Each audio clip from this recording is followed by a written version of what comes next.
to your point, I never wanted to become the sideshow, and I avoided it at all costs because it's not what my forte is. It's not what my expertise is. When I said, Rodney, you've used a bunch of jokes that you never paid me for. He said, all right, look, you owe me $1,000, right? Let's figure I used 10 jokes. So you still owe me 10 jokes, $50, you still owe me 10 jokes.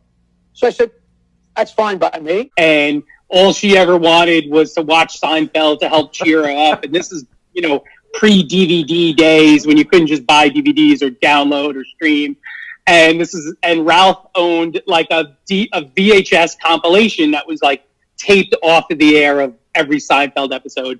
And, he asked me to make a copy of it, and they were going to send it to the teacher in the hospital to cheer her up.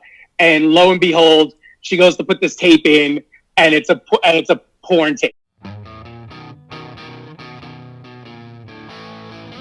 So when do you realize, as you're doing this job, that I'm going to be part of this show? He's going to yell at me. He's going to come at me. He's going to come at the pace. I remember you mentioned Gump. I remember Gump being on one of the E shows. That's what's so funny is I just remember back. So when did you realize? He's going after Baba Booey. Now he's going after Jackie. What did I do? Now Ganji's getting it. I'm coming next. When did you realize that being part of the TV crew was going to be, I'm going to be part of the show now? Yeah, I was, I guess, a little naive at the very beginning because it's like, I'm behind the scenes guy. He's not going to care about me. But I don't know how long it was. It was probably a few weeks before I made it onto the air. And I was like, oh, boy, game on.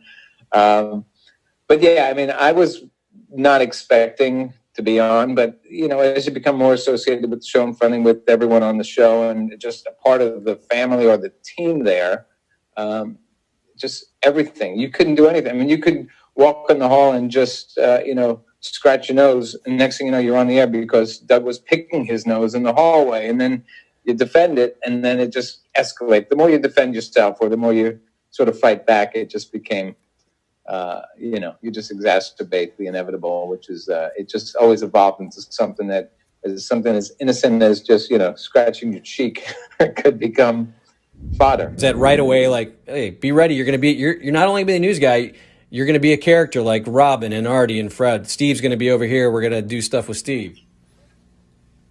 Well, going in that anything they know about is going to happen on the air. It's not scripted. To my knowledge, it was never, nobody ever handed me a script. But my attitude going in was, we're the news team. We just cover it. We're not stars. We're not in the same league as all these people on the Stern show. We simply come in and cover the news, and that's it. Now, that said, because of the audience, you become somewhat well known. I remember one day, somebody said, listen, can you call Leslie West from the rock group Mountain and just see if you can find him here's a phone number and see if you can get a quick interview with him. And I'm of that. I remember Woodstock and Leslie West from Mountain. Like, holy crap. So I call this number and I go, Mr. West? Yes. I go, my name is Steve Lange, whatever reporter. Steve, how are you? And I said, wow. How soon do you become fodder for Howard? And did you realize that was going to be part of this gig, that you would be coming in and having to tell him, Howard, no, you can't do that? And did you enjoy that? And why was it you? Why couldn't it have been like the program manager? Why did you have to become the guy that had to say no to everything? Usually, I always think of the general manager knowing the business a little bit. It's just the guy who makes sure that the money's coming in. But you became the dad of the show. Yeah, I did. I was the hall monitor. I was both.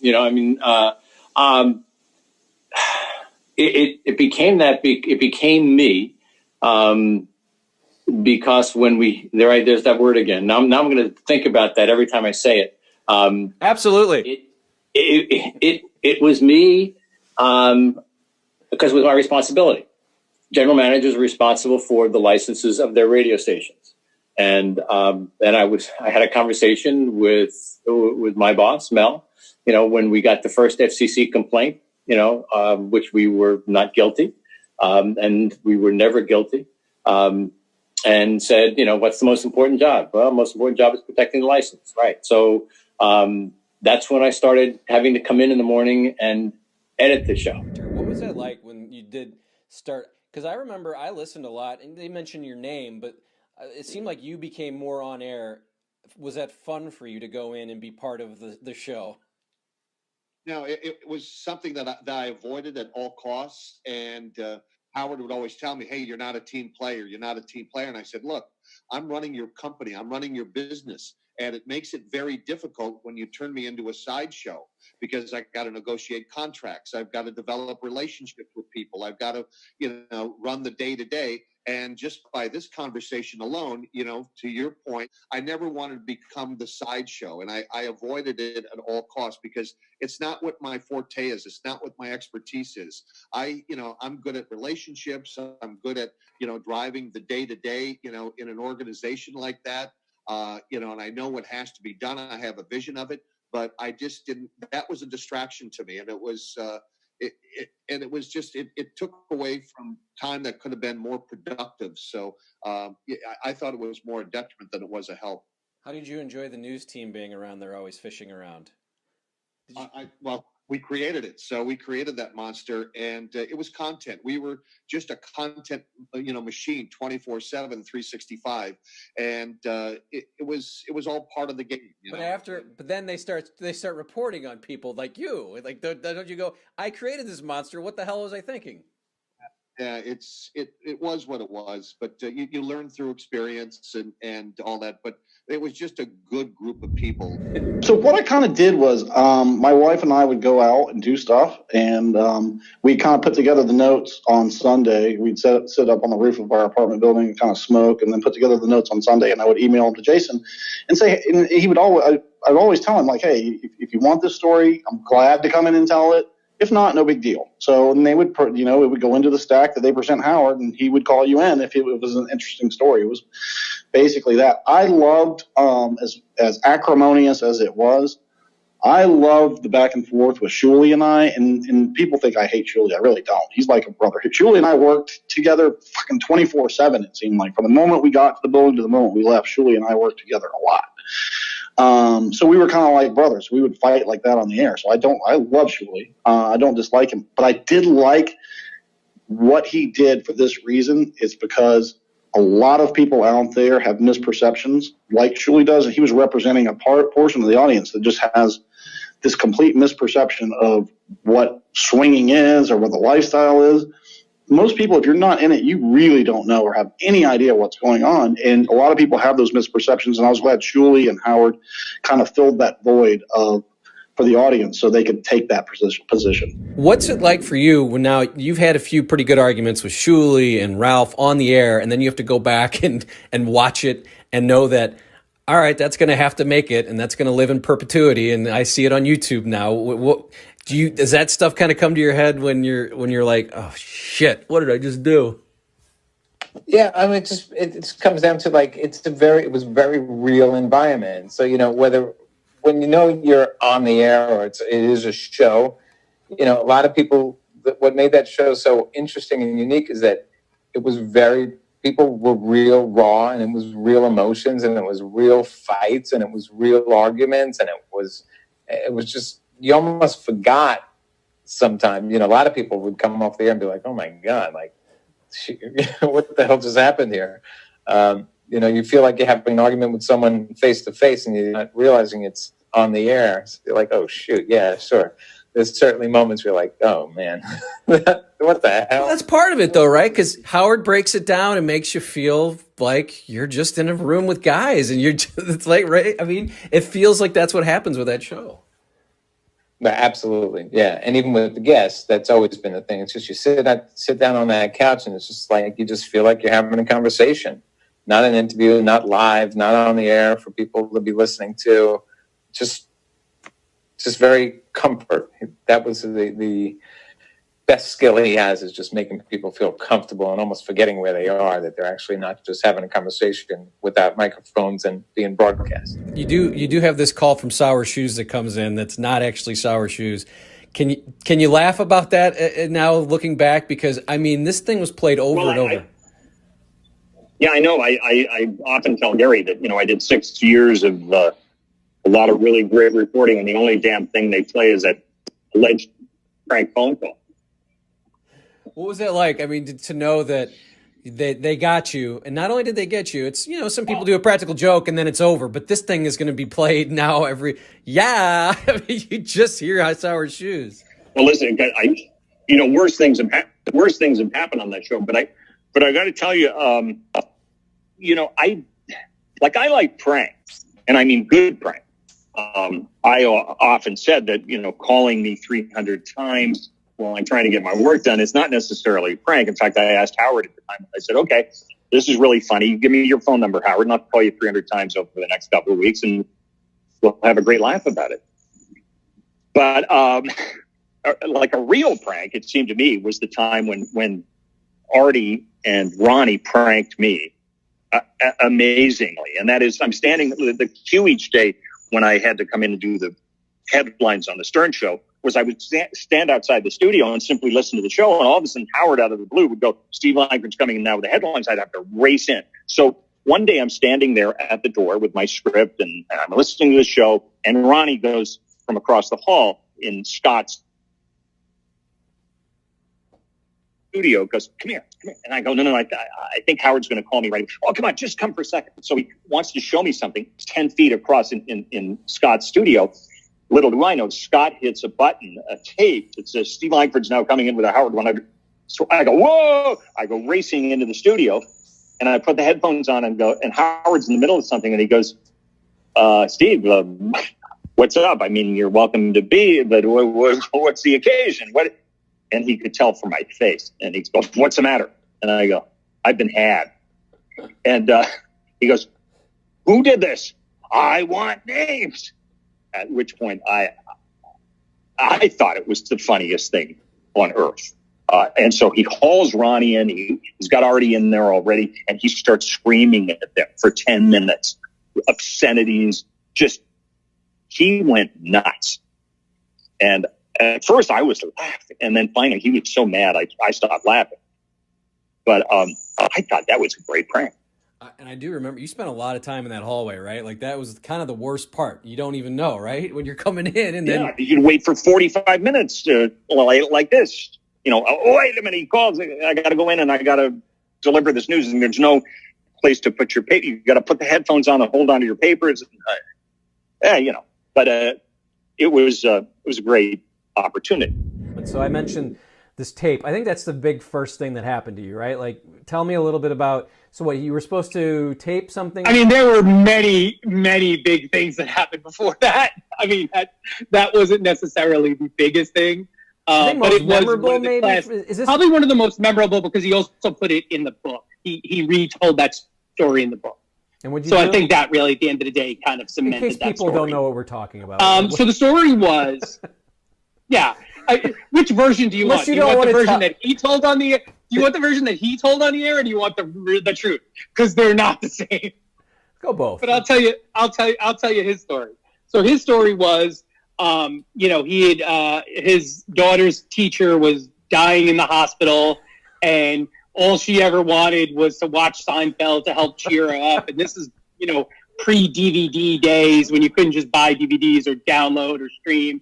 And Ralph owned like a VHS compilation that was like taped off of the air of every Seinfeld episode.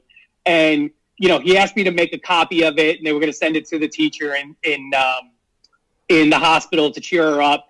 And lo and behold, she goes to put this tape in, and it's a porn tape. It's a enema tape or whatever. I forget, a Japanese enema tape or whatever he referred to it as. And, obviously he was very embarrassed, and it was a whole big thing, and he had usually apologized and blah, blah, blah, blah, blah. So that's the legendary story of the Seinfeld tape. Oh, that's just to hear you set it up and tell it. It's really, to hear it from the person that, how did that happen? So you're blaming Ralph? Are we blaming Ralph? No, here's exactly what the story, here's how it happened, in a play-by-play. I was handed both tapes towards the end of the day, and you got to remember this was like a 6-hour VHS dub, so it was one of those things that I would set up to record before I left for the night, and the next morning you'd come in and you'd deal with it then, because to sit around. I wasn't going to run a dub for 6 hours because I wasn't there that long. So I set up a dub. I was handed both tapes. I was handed the Seinfeld tape and the supposed blank tape. Now, the supposed blank tape is dub stock. So why, if this was so important, would somebody give me dub stock of a porn, right? You'd make it a brand new tape so you wouldn't have any issues. So my bad was that I forgot, and you're a little bit older, so maybe you'd remember this. You used to have to put, because the tab was pulled. So you used to have to put a piece of tape over that tab so it would record. So my bad was I don't think I ever either put the tape on it or I never really hit the record button properly that the record started. But I think it was more the tape because I remember seeing the tape playing and assuming that it was dubbing. So the next morning, I get a call from Howard's assistant asking if the dub is done. And I was at the show at that time. I didn't get back to his office until mid-afternoon. And I was like, I assume so. I set it to record. And she's like, okay, great. So she popped it out and then mailed it out. So there was no opportunity for me to check the work because I wasn't there to see that it didn't record. So really, I had a portion of that, but it wasn't all on me. So that's the story. It's not as funny when you're listening to it that way than when it's all my fault and I screwed up. There is a reason why he's the king of all media. He did tell that story much better than yeah, exactly. Like when you look at the truth isn't as funny as the version that's super embellished. It's still great. It's still a great story. He finds humor in everything, and he finds that it's his ability to take people and to make them in some ways more than they are, or to take advantage of whatever they are, for their comedic content. So whether I was the in quotes boss. I was in the books, with a picture of me in his books and stuff like that. And he liked to call my wife sometimes and joke about, your husband's so handsome, try and put my wife in awkward positions, because that's what made him funny, and who doesn't like the guy who pokes, at his boss? And I was just happened to be that guy in that spot. And, I was enough there's enough of me or enough of ham in me, that I was fine with it. And I got it early on. I remember very, very early on at one of our Infinity Broadcasting managers meetings presenting just that. I said, if you don't get the joke, you're not going to be successful. And I got the joke from the very beginning. I'm proud of that. I figured it out. I figured out how to go along with the joke. There were times that he and I fought, but for the most part, we got along. And I always respected him. I think he always respected me. So I'm proud of the 20-year relationship that we had that I think was built on mutual respect. It certainly was on my part. I can't answer for him, but I think he'd say that. And we figured it out. And I was fine with it.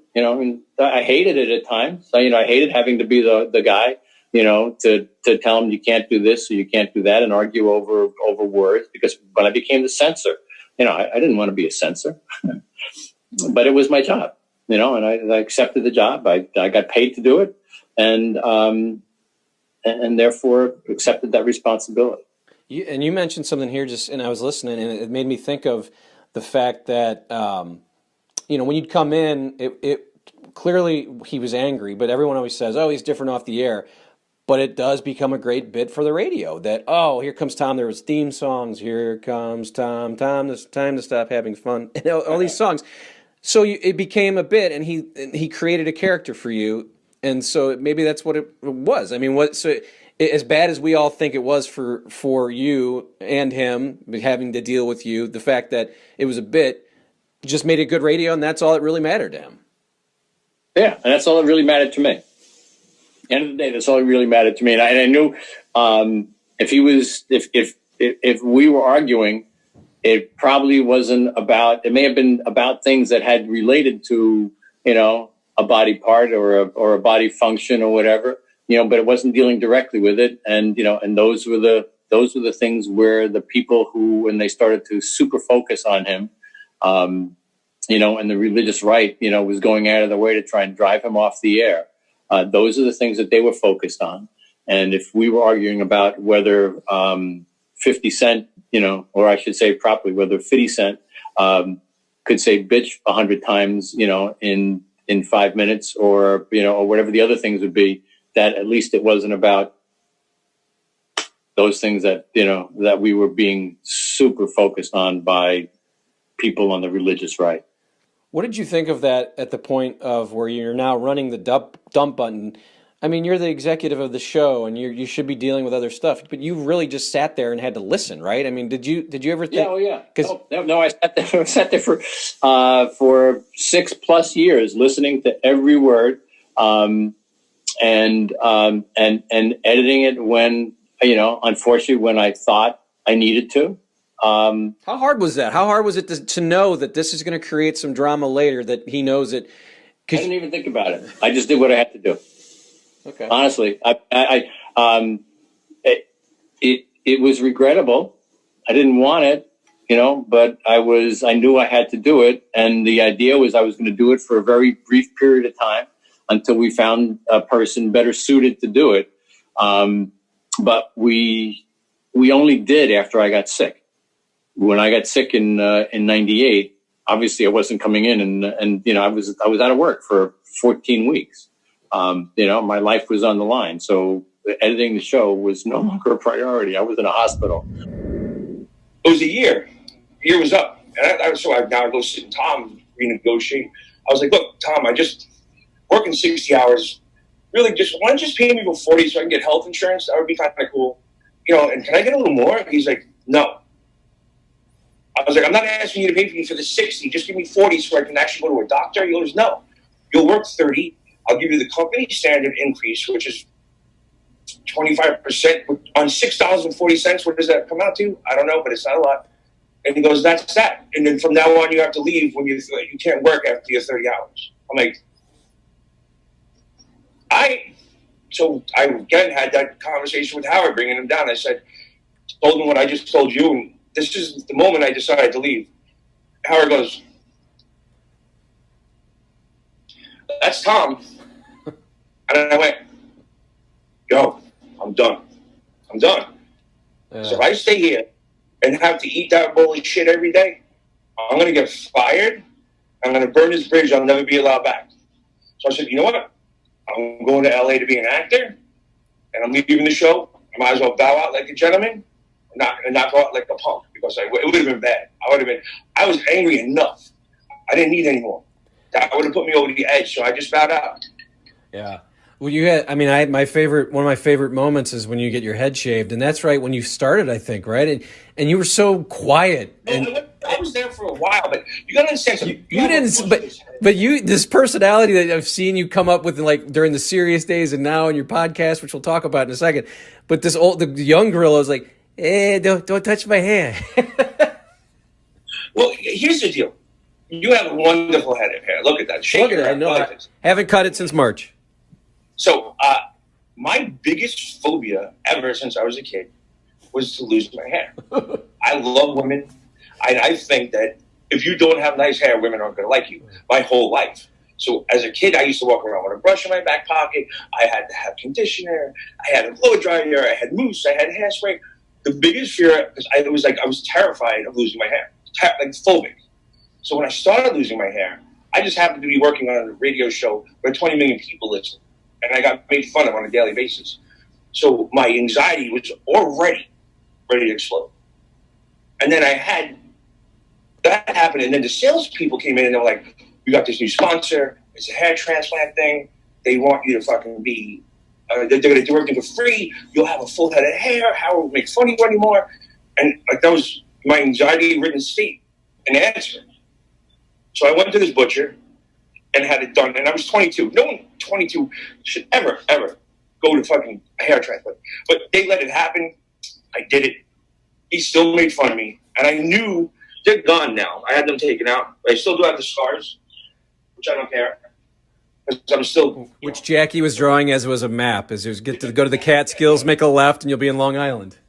Yeah. So that day, I pretty much didn't go to sleep. I was at Scores the night before. I was still half in a bag, in a foul mood. And then they came up with the hair in the can spray thing, and I didn't want to do it, and they made me do it. And then it was like me, Scott DePace, Scott the engineer. They did it, and I was just like, I was foul. They raised like $10,000, and then there was a viewing party, and it wasn't working. You understand at some point that I blacked out, and there was someone else driving the car. Like I watched some of that, and I go, I don't remember that at all. Because I went into a state of catastrophic, like a coma. Yeah, I mean that's when the E show. It's when the E show started too. So it was like one of the first 2-part episodes, and and you started almost crying. It was such good.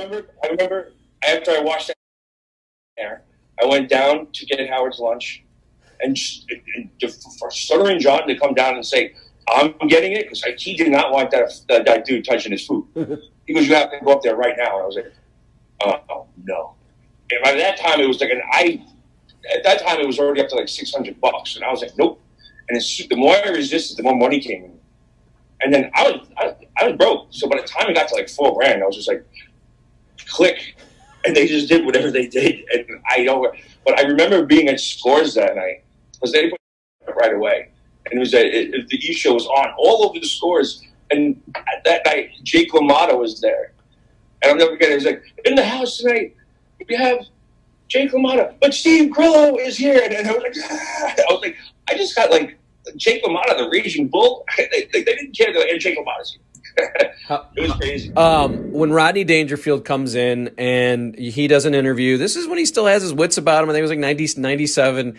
He walks out, and then Howard goes, "Oh wait, did you, Jackie? Did you and Rodney have a beef?" And you paid him. Tell me that story. And what did it feel like when Howard called him back in? I'm going to tell you the entire story. The true story is in my book called "Joke Man." The Joke Man Bow to Stern. I've explained this a million times. People still think I'm lying or crazy, and it's just it's so absurd. But the bottom line was that I sent Rodney a joke that he loved, and he bought 4 jokes for $50 a joke. $200. I went to see him at Westbury Music Fair. I still had a ponytail.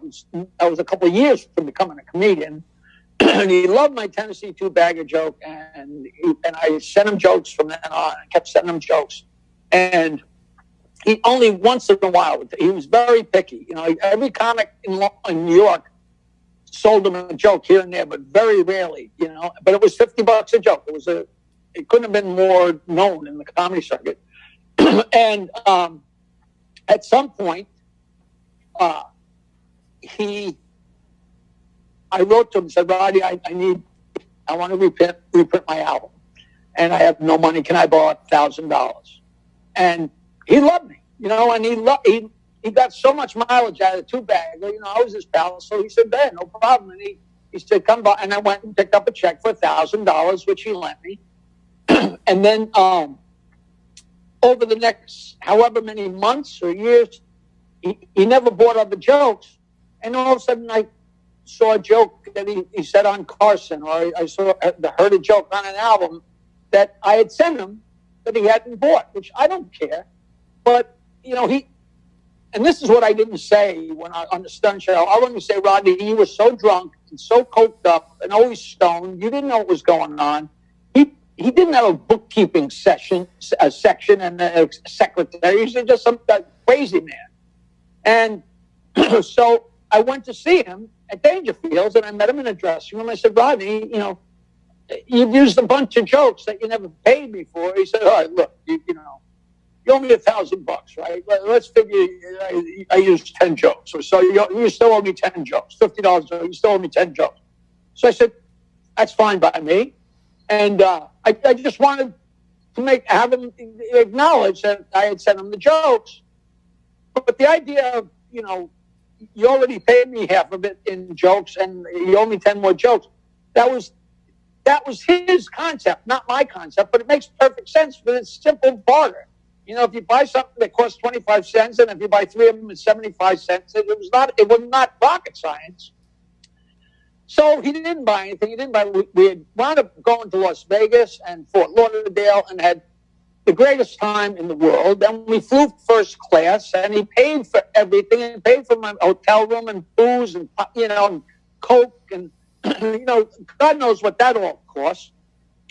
And then I'm doing terrible. I'm doing terrible, and I had a new album I had finished, and I had no money.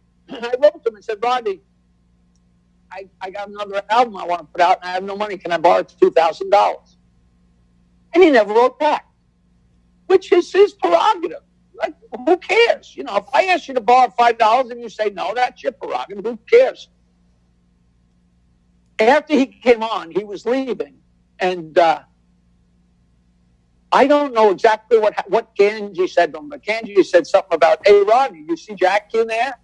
And Rodney's a show business guy. Now, I don't know if he was smart enough, but not smart enough, but whether he was, I'm not sure why, whether he thought that they would pick up on this. He said, yeah, he still owes me some money, and which I didn't. I kind of did, but God knows what jokes I had sent over the years, whatever. The operative thing being $500 to him was a ridiculous amount of money compared to the amount of money he spent on me, right? So Kansas starts talking to him, and Rodney comes back in. And Rodney says, yeah, and then he has to borrow another $2,000 because Rodney knows he's getting all kinds of airtime. He's got a show that night at Beacon.